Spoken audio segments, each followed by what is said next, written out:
on time, you're not leaving on time. Passengers mix it with the stars. I understand.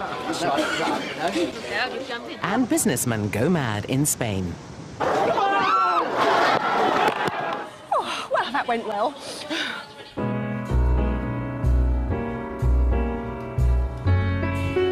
Come fly with me, let's fly away.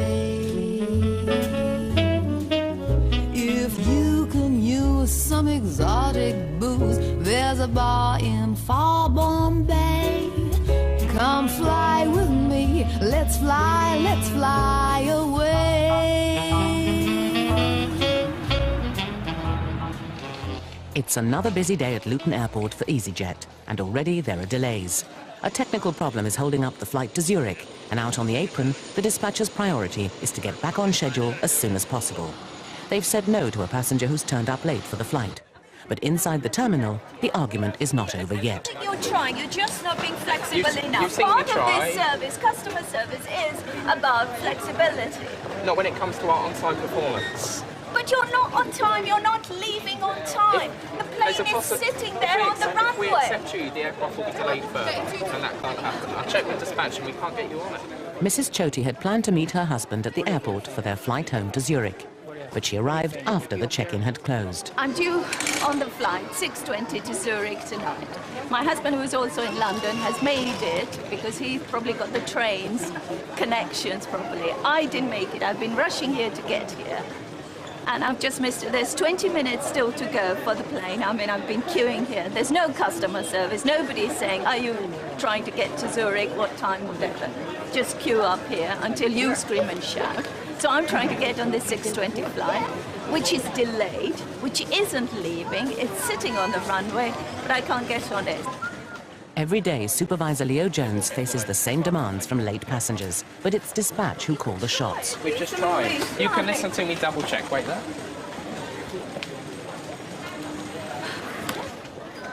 No chance at all. No. Okay, thanks. We can't get you on it. Why not? Because the check-in's closed and all the figures and all the paperwork's gone to the dispatcher now. You've seen me try with the dispatcher. What else do you expect me to do? I've got half my family on the flight. I can't. I can't. Your family's on the flight? Yes, you can ask. You can check if my husband's Irrelevant on of the flight. that, I can't get you on. For the moment, it seems there's no persuading dispatch to let Mrs. Choti on the flight. At Easyjet's second base in Liverpool, one of the check-in assistants is suffering from a case of passenger fatigue. CBVV. Okay, just your surname, please. Pardon? Your surname. Connor. After a year in the job, Alex Passard is about to exchange people for planes. It's Wednesday, my final day. Can't wait. There's days when I've been going home and my head's been pounding like with it, you know, the pain, because passengers just really wind me up. Next week, Alex moves from passenger services to operations as a trainee dispatcher. I think it's more of a lad's job for me. Not that this is it. I'm not being sexist there, by the way. I'll be receiving one of these next week. For the last time, he hands over the load sheets giving passenger numbers to dispatcher Stephen Quirk. Next week, he'll be one of them. The race against time, because, as I say, we've got about 20, 25 minutes to get everyone on board, get the aircraft fueled, all the bags on board. And I believe that 25 minutes goes quick, so there's the challenge. Once everything's sorted on board the aircraft, everyone's on board, all the bags are sorted, it's all fueled. I'll be in the FMC there and basically pushing the aircraft back. It's not till Monday, I think. So I came over myself from passenger services, so he should do well. He's a good lad. But Alex faces a tough training period before he'll be allowed to take sole charge of dispatching an aircraft. I won't fail because, you know, it's something I want to do, so when there's something I want to do, I work hard for it, so, and that's what I'm prepared to do. I think the first one I do is going to be scary, though. Big time. But if he makes it in dispatch, at least Alex will be able to show the passengers who's boss. Put it this way, I think I'll be able to shout at them more when I see them with a mobile phone outside. So I'll be like, turn that mobile off! Instead of, could you please turn that mobile off? Thank you. Excuse me, Do you think you could let my husband know that I'm going to get But there once you tonight? come to the front of the queue, there's other people in it at the moment. I didn't know that you wanted me to come to the front of the queue. Well, no, you need to wait with everyone else because other people I'm who queuing waiting. up before you. Yeah. I've got to wait. Back at Luton, it's still a no for Mrs. Choti on the Zurich flight. She's now been transferred to Geneva, but Leo faces a tricky situation. The Zurich plane is still on the ground. Oh my God. How long's it delayed altogether? How long is the delay? Dispatch ain't going to take. I'll have to plead with her. Because it's going to be a nightmare. Having a bit of a nightmare at the moment. The aircraft's delayed 1.5 hours. Her family's in there in the departure lounge. She's on the Geneva, so they're going to be congregating in the departure lounge together. But they've spoken to dispatch, pleaded with them, and there's no way you can get them on them because she's got bags as well, which I can understand. I mean, it's like the greatest good for the greatest number. We've got 145 people on it who are going to go on time. But if we make an amendment to the paperwork, we're going to get a delay on it. I'm just going to plead with dispatch one more time. That's all I can do, really. Leo makes a last-ditch attempt to head off embarrassment for Easyjet. Hi, it's Leo. I rang about 15 minutes ago and spoke to someone down there, and they said that we couldn't take any LMCs on the Zurich, sorry. But it's really, really urgent. It's because the family is already on the Zurich and they're in the departure lounge, and she's going to Geneva, so they're going to be congregating in the middle. Mrs. Choti has no idea of the pressure Leo is applying behind the scenes. We can take them. Superb. Cheers, mate. Thank you. We're going to take them now after all that. Can you believe it? She wasn't the nicest people as well. I think people think they can come, and if they shout, I want to get on my flight, they think they can get on it. And it's not because of that. Which she's obviously going to think it is. But Mrs. Choti has already heard the good news and is all set to join her husband for the flight home to Zurich. I think I'm relieved. It's a good story in the end. So, but I think one had to make a fuss to get there, otherwise you were not going to get anywhere. Out on the apron, dispatch are back on schedule, just in time for some visitors who've come to observe Easyjet's business operation. Supervisor Debbie Clark is showing round 3 graduate business students who've been studying the airline's methods as part of their course. That's what we say to passengers, you know, if you're late, we won't wait. So. How's it actually affected the operation? Has it sped things up, kept costs down? Ed Ad's head Grant and his colleagues are coming to the end of 12 months hard studying to become Masters of Business Administration. A trip like this to the airport, to actually go behind the scenes, is great for us to apply all the theory that we've learnt in a classroom to a real-life situation. The bags fall down. We're going to slow them down. I'm surprised it hasn't actually got sidebars. I mean, there's nothing to hold that on. But now the end of the studying is in sight, and these future industry high flyers are looking for some fun. We'll be back here in a couple of weeks to travel again, actually. The suit and tie will disappear, and we're into shorts and T-shirt, because we are out to Spain to a famous tomato festival, where we're going to celebrate how much we've done this year. But it's where we're going to let some steam off and just reflect on the whole year that we've been through together. Out go the students, and in comes a Hollywood star. It's a busy day for passenger services, but check-in assistant Helen Skeggs has time to ask passenger Vinnie Jones for a special request. Mr. Jones? Yeah. Do me one favour, could you? What's that, love? Give me an autograph. The famous tough guy is off to Inverness to show his more gentle side. We're going to Scotland for a bit of golf for the children's charity. Like a wish foundation. You know, when the kids are dying and they want their last wish. So we're going out with Rick Wakeman and we've got to play 4 golf courses in one day tomorrow. Do you know whose autograph you're getting? Who's that? Vinnie Jones. How much money are you hoping to raise in this charity thing? We've got 60 grand at the moment. 60 grand? Yeah, already, yeah. Any good at golf then? I'm not very good, no. So you don't need a caddy? Well, I don't practice enough. Come here then. The other hand, it's not that hand, it's that hand.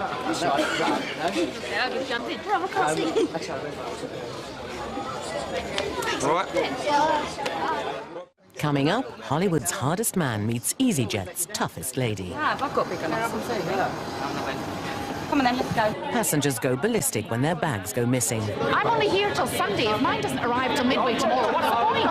And the business students under fire in Spain.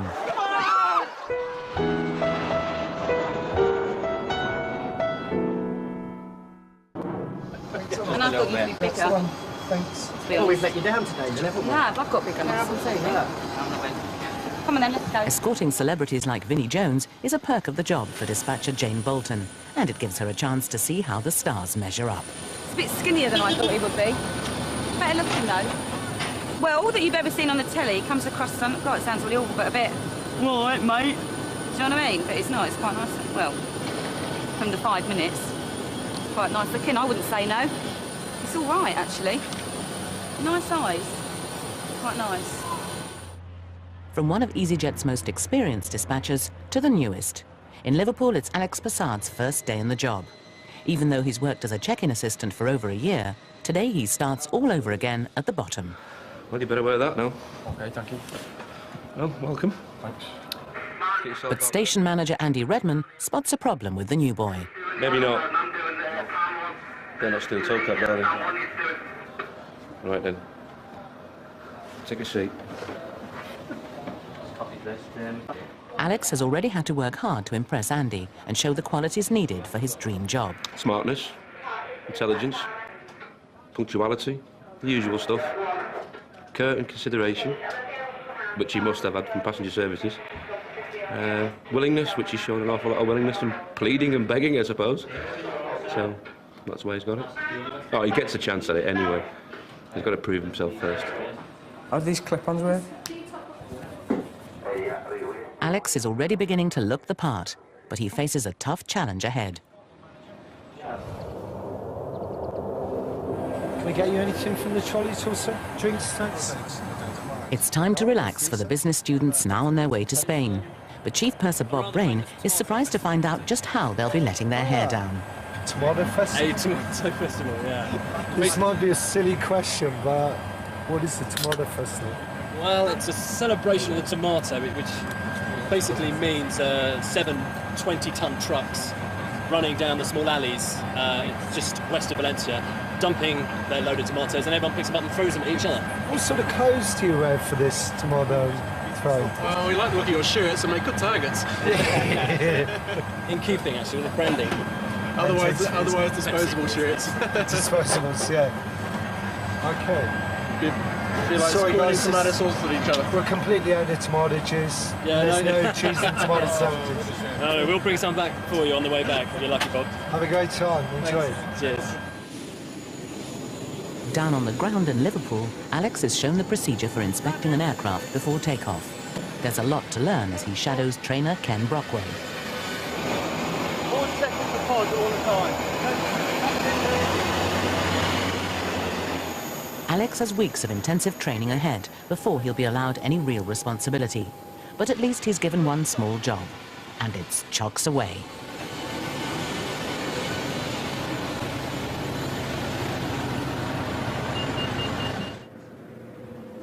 Also under instruction are the Masters of Business Administration, now close to their destination in Spain. Ed, can you tell us about the technique of throwing tomatoes, please? The technique of throwing tomatoes isn't that complicated, I must confess. It's a matter of literally bending down to the floor, picking up one ripe, red, juicy tomato, squeezing to break the skin, and then chucking as hard as possible at whichever victim you may sniper on. Each year in August, the normally sleepy village of Buñol near Valencia is the site of a bizarre ritual. 25,000 visitors from all over the world join the locals for La Tomatina, the festival where people throw tomatoes at each other. I think I'm fully prepared. The tomatoes are coming, and I'm going to get covered in them. Incoming! Guys, let's get our heads down, huh?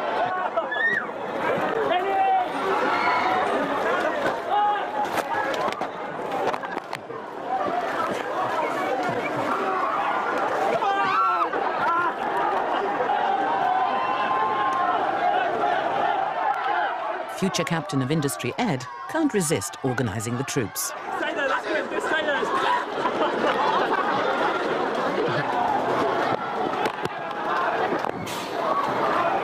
Ed and his fellow students have spent the last year studying up to 80 hours a week.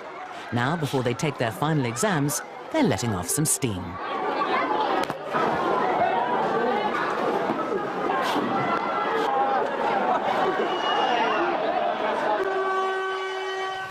120,000 kilos of tomatoes later, it's a quick hose down and back to school for Ed and the boys.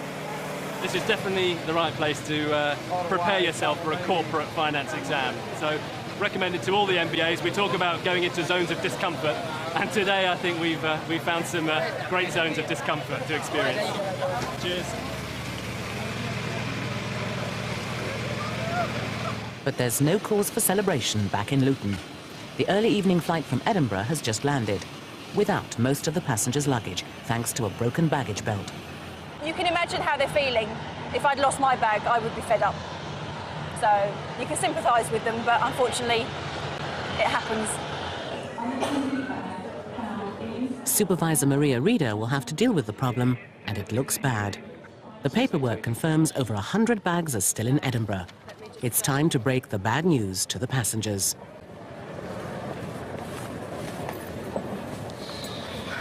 Can I just have your attention for a minute? As you're probably aware, a lot of the bags didn't arrive. If we could ask you to go through to the main terminal area to desks 58 and 59, we're going to fill out the forms that we do for bags not arriving. Yeah. This is absolutely ludicrous. Absolutely ludicrous. You shouldn't have taken off the bags. You should have waited. You knew you'd only have half a dozen bags on that flight. I'm only here till Sunday. If mine doesn't arrive till midway tomorrow, what's the point? I'll get to home and say I'm in the same position. How am I meant to get home? I'm in exactly the same position. What are you going to do about it? Have you got car keys in your bag? My car keys are in my bag. My car's in a lift. How am I meant to get home? We've got a 2-hour drive. 2-hour drive? It's already been an hour and a half, whatever late. All right, it's in my car, so I've got no way. Speeches we go through regarding that. Oh, well, that went well. Not very happy. I can understand why they're not very happy, but unfortunately there's nothing we can do except for get them their bags back. In the terminal, Easyjet staff try to deal with the problem of reuniting virtually a whole flight with their luggage. The frustrations soon begin to show. You can't have a plane load of people being processed by one person filling in a form. I believe there should be 2 on the desks at the moment. There are 2. It's still going to take a long time. And even the girl on the desk admits it's going to take hours. I don't think it's acceptable. The missing bags are due in on a later flight. The passengers have been told they can either wait an estimated 4 hours or have their luggage delivered to them the following day. I'm supposed to wait here till midnight. Unfortunately, let me just see whether your bag has come in. For some passengers, like Anne Moynihan and her children, the problem could spoil a whole weekend. As I said, this is a birthday treat for my daughter, myself, and my father to see My Fair Lady. It's not turning into much of a treat at the moment, I'm afraid. It's going to take hours for us to get into London. And we're only here till Sunday lunch. It's really extreme. No, and the laugh is, I've got to come back down with a child for a hospital appointment on Wednesday at Royal Brompton from Edinburgh. We're going by the train, and I must admit, I wish I could come by train this time. Come on. The way you do it, maybe. Ian Southwell won't be going anywhere unless his luggage arrives. My car's sitting on the car park up there. My car keys are in my bag. I've got to drive back to Birmingham. When we're getting back to about 3 in the morning. I was meant to be going out and everything. It's Friday night and I'm stuck in an airport till 12. It's a joke, man. Well, some passengers have no choice but to stay in the airport. Others leave, hoping their bags will catch up with them. And on shift till 7 a.m, it's not over yet for Maria. But at Liverpool, another Easyjet worker has come to the end of his shift. After a tough first day in dispatch, Alex Passard heads for a chat with former workmate Leanne Chung. So do you like it better than here? Well, put it like, I like today, put it that way. I enjoyed today. No nasty passengers? No. What have you been doing? Headsets and sitting in pushbacks, basically. Pushbacks, like? Sitting in the pushbacks. You sat in one before, though, haven't you? Yeah. The headsets are good. Are they? Yeah, I like doing them. What do you say to the captain? I always ask, but no one ever tells me. Basically, he's there saying stuff like, just asking whether all the doors are closed and, you know what I mean, all the checks have been done. You're basically repeating what he's just said, saying, yeah, everything's sorted, but in better language. Yeah. I can't wait to get my driving permit, and then, because that's when I'll be able to do more. So, you know, like, because really I can only, a lot of it's just watching at the moment. We still love you, even though you're a traitor. Thank you. You are a traitor, though. I was very disappointed when you were leaving, very disappointed. If you want to come back, we'll have you. Anytime. in my eyes, I see it as progression, so that's what life is all about. At Luton Airport, it's now past midnight. The passengers who stayed on in the terminal are finally informed their luggage has arrived from Edinburgh. We've got a meeting tomorrow. Just absolutely pathetic, is it not? Well, I hope you should get more than 2. Results. It's been a long wait, but the day is still not quite over for Ian Southwell. There's one of them. He's got 2, that's it. There we go. It's my keys, I can get home now, I tell you. At least I go home. Shattered. Shattered but pleased. At the end of the day, we're customer service, and that's what we're here to do. And if passengers lose bags, we have to reunite them. And that's what we've done, so job well done. Who done it? Vinnie Jones helped raise £50,000 for the children's charity. Ed Adshead Grant passed his exams and is now a corporate finance director. The Moynihans' bags were not delivered till 10:30 the following evening, but the families still enjoyed their weekend.